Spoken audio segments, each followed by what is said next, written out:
हमें यह बताते हुए अत्यंत हर्ष हो रहा है कि हम आपको एक स्वस्थ और फिट जीवन शैली की ओर प्रेरित करें। हमारे जिम में अत्याधुनिक उपकरणों के साथ साथ अनुभवी प्रशिक्षक उपलब्ध हैं जो आपकी फिटनेस यात्रा को सही दिशा में मार्गदर्शन करेंगे। ज्यादा जानकारी के लिए अभी कॉल करें। नमस्कार, मी शशिकांत, आपलं श्री हरी फिटनेस मध्ये स्वागत। कशा आहात आपण? फिट आहात ना? फिटच असायला पाहिजे आणि आरोग्याची काळजी घ्या। चला तर मग मित्रांनो, आज आपण वर्कआउटला सुरुवात करूया। पण या अगोदर आपल्याला एक विनंती असेल, आपण जर आपल्या चॅनलवर नवीन असाल तर सबस्क्राइब करायला विसरू नका आणि आपला व्हिडिओ जास्तीत जास्त मित्रपरिवारामध्ये शेअर करा। चला तर मग आज आपण वर्कआउट करणार आहोत। सर्वात महत्त्वाचा भाग आपल्या बॉडीचा, आणि जेणेकरून त्या भागाशिवाय आपल्याला कुठलाही काहीच काम करता येणार नाही आणि सर्व जे आपण जिम लावतो आणि त्याच्याशिवाय आपल्याला काहीच होणार नाही, ते म्हणजे आपले मसल फोर आर्म्स। याच्याशिवाय आपल्याला कुठलाही मसल उचलता येणार नाही, कुठलाही डंबल उचलता येणार नाही। तो सर्वात महत्त्वाचा पार्ट आहे आपल्या बॉडीचा, पण तो बरेच जण टाळतात। वर्कआउट करताना फक्त आर्म्स कडे लक्ष देतात, पण फोर आर्म्स कडे कोणी लक्ष देत नाही। फोर आर्म कसा तगडा करायचा हे सांगतो तुम्हाला। हे आपला आहे फोर आर्म्स मशीन। याला आपण दोन्ही यूज करू शकतो, फ्रंट फोर आर्म साठी पण आणि रिव्हर्स पण।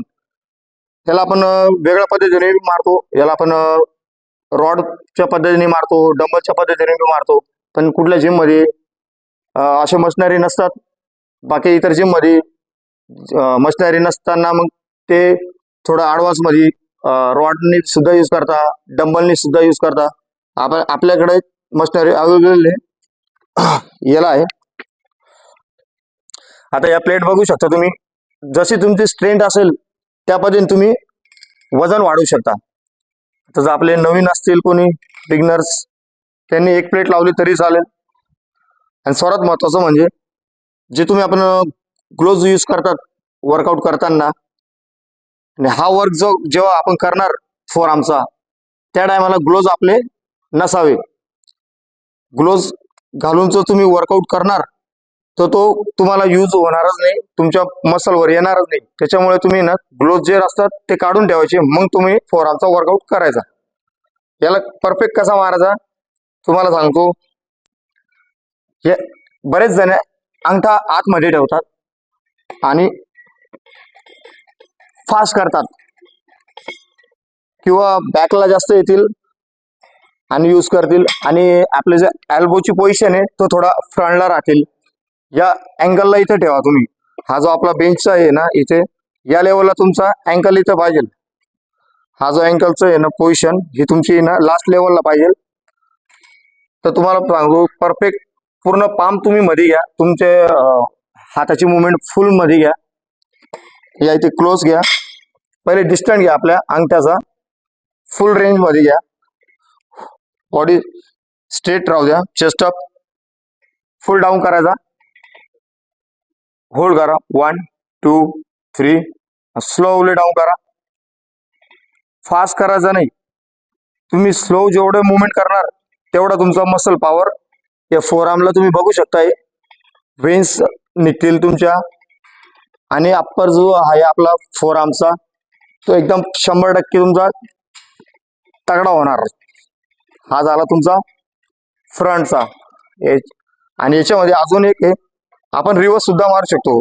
जो आपण बघतो हा जो अँगल आहे आपला, जो आपण टी शर्ट घातला, कोणाचे बायसेप मोठे असतात पण फोर आर्मचे इथं हाईट छोटी राहते, मसल छोटा दिसतो, पण ते टाळतात। पण जेणेकरून आता तुम्ही फोर आर्म मारायला सुरुवात करा।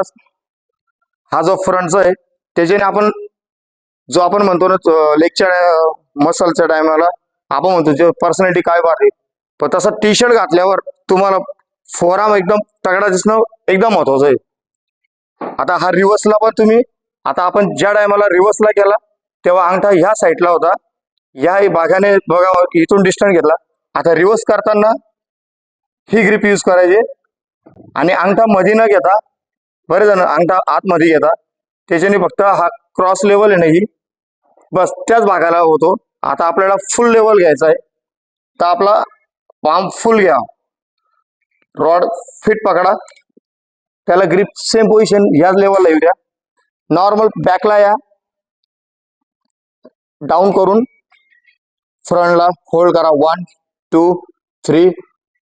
फुल रेंजला याल बाई, खाली टच होता कामा नाही. 1 2 3.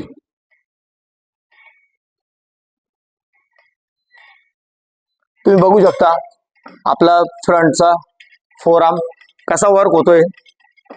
या पद्धतीने तुम्ही फोरआर्म मारू शकतात मित्रांनो. चला तर मग तुर्तास इथंच थांबूया. पुन्हा भेटूया पुढील वर्कआउट व्हिडिओमध्ये. तोपर्यंत नमस्कार.